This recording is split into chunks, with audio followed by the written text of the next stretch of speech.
Ang duwending bantay ng lumang balon, isang mahiwagang kwento na may aral.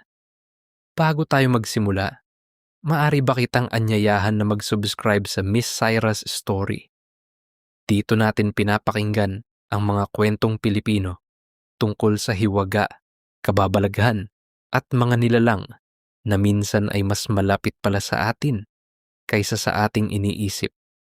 Tahimik lang. At simulan na natin ang kwent sa baryo ng San Roque. May isang lumang balon na matagal nang hindi ginagamit.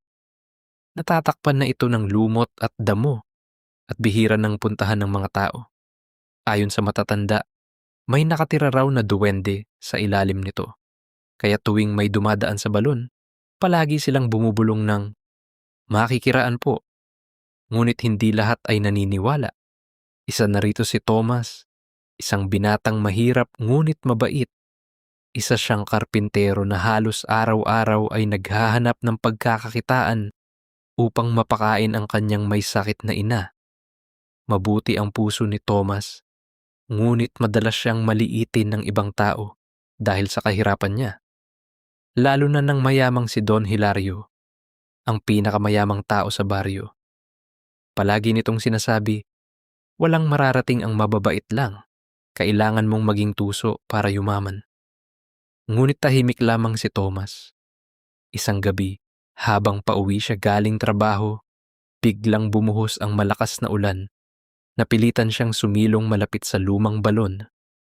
Habang nagpapahinga siya, may narinig siyang mahina na tila umiiyak. Noong una, inakala niyang pusa lamang. Ngunit nang lumapit siya sa balon, may nakita siyang maliit na nilalang na nakahiga sa tabi nito. Isa itong munting duwende. Maliit lamang ito. May mahabang balbas at suot na lumang pulang sombrero. Sugatan ang kanyang paa at tila hirap gumalaw. Imbis na matakot, nilapitan ito ni Thomas. "Ayos ka lang ba?" tanong niya. Tumingin ang duwende sa kanya. Marami na raw tao ang nakakita rito noon. Ngunit karamihan ay tinakbuhan o sinubukang saktan ito. Ngunit si Thomas lamang ang lumapit. Dahan-dahang binuhat ni Thomas ang duwende at dinala sa kanyang maliit na kubo. Nilinis niya ang sugat nito at binigyan ng pagkain. Napansin ni Thomas na habang kumakain ng duwende, tila unti-unting lumiwanag ang paligid ng bahay. "Bakit mo ako tinutulungan?" tanong ng duwende. Ngumiti si Thomas. "Dahil kailangan mo ng tulong." Tahimik na napatingin ang duwende sa kanya. Kinabukasan, nawala ang duwende. Ngunit sa mesa ni Thomas, may iniwang maliit na supot na puno ng lumang gintong barya. Kasabay nito ay isang maliit na sulat. Ang kabutihan ay laging may kapalit na biyaya. Hindi makapaniwala si Thomas.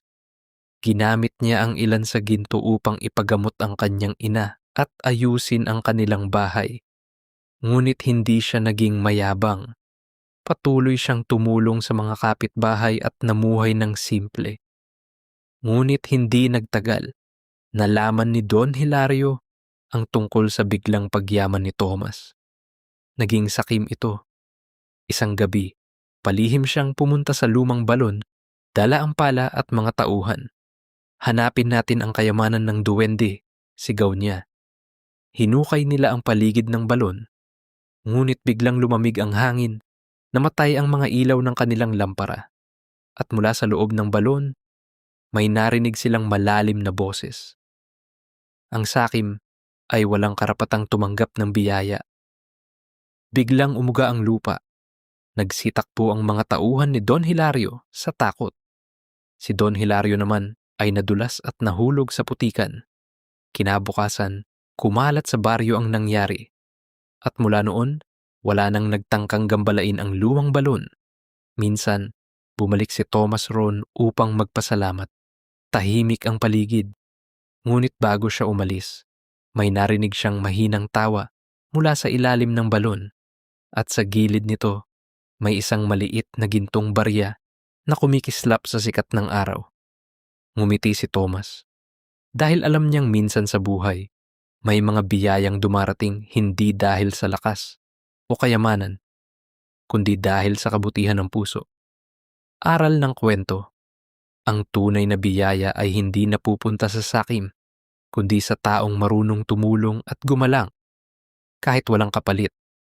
Kung nagustuhan mo ang kwentong ito, huwag kalimutang mag-like, mag-share, at mag-subscribe sa Miss Sira's Story para sa mas marami pang mahiwaga at nakakakilabot ng kwento. At kung meron ka ring sariling kwento ng kababalaghan, duwende, o misteryosong karanasan, ikwento mo sa comments. Baka ang susunod nating salaysay ay kwento mo na